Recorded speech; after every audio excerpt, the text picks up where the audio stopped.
আসসালামু আলাইকুম ওয়া রাহমাতুল্লাহি ওয়া বারাকাতুহু। নাহমাদুহু ওয়া নুসাল্লি আলা রাসূলিহিল কারীম, আম্মা বা'দ। আরবে সবথেকে দামি এবং মূল্যবান খাজুর হলো আজওয়া খাজুর, যেটা আটিবিহীন খাজুর। এটি ছিল বিশ্ব নবী রহমাতুল লিল আলামিনের এক প্রকার বড় মুজিজা। এর পিছনে একটি ইতিহাস আছে, সেটি আপনাদের সম্মুখে আমি সংক্ষেপে উপস্থাপন করছি। আবু জেহেল এক তারিখে আল্লাহর নবীকে এসে বললেন, আপনি যদি সত্যকারের আল্লাহর নবী হন, তাহলে আমাদেরকে বিনা আটিতে খাজুর গাছ করে দেখান।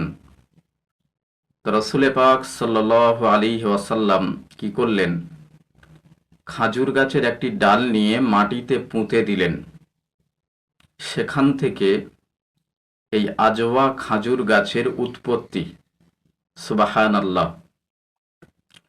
বহু বিশেষজ্ঞরা বলেছেন, কোনো ব্যক্তি যদি সকালে ব্রেকফাস্টে উঠে এই খাজুর পাক সাপ পবিত্র অবস্থায় খায়, তো সেই ব্যক্তির জটিল এবং কঠিন রোগ আল্লাহ তাআলা মুক্ত করে দেন। সুবহানাল্লাহ। আবার অনেকেই বলেছেন, এই আজওয়া খাজুরের মধ্যে এমন একটি আল্লাহর নিয়ামত আছে, বিষাক্ত সর্পের বিষ নষ্ট করে দেয়। এই সবগুলি ছিল পেয়ারা রাসূল সাল্লাল্লাহু আলাইহি ওয়াসাল্লামের আশ্চর্যজনক মুজিজা। আল্লাহ পাক আমাদের সকলকে সেই রাসূল সম্পর্কে সঠিক বোঝার তৌফিক ইনায়েত করুন। আমরা সকলে বলি আমিন।